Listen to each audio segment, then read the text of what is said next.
Good morning বন্ধুরা। তো সকালবেলা অনেকক্ষণ হয়েছে ঘুমের থেকে উঠছি।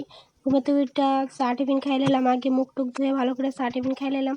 তো ঘুমের থেকে উঠে লগা আর বিছনাটা তুলছি না, তো অনেকক্ষণ চা টিফিন খাইয়া অনেকক্ষণ জিরে টিরে তারপরে আমি কই না একটু বিছানাটা তুলে লাই।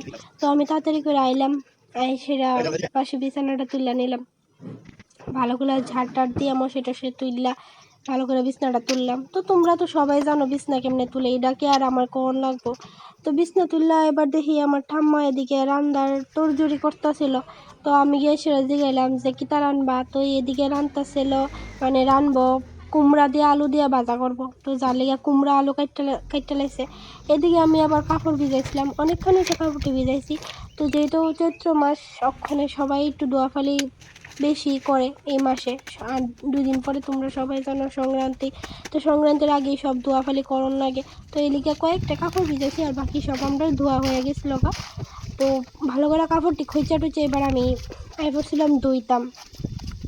কাপড় চাপড়টি ধুয়ে সেরা এবার আমি এটা ভালো করে মিল্লা দিতাম আইসলাম। তো ভালো করে মিল্লা দিয়ে সেরা এবার এখানে ভিডিওটা শেষ করলাম। তো তোমরা যদি ভালো লাগে অবশ্যই লাইক কমেন্ট আর সাবস্ক্রাইব করে দিও, আর আমার অবশ্যই পাশে থাকো। আজকে লেগে এইটুকু।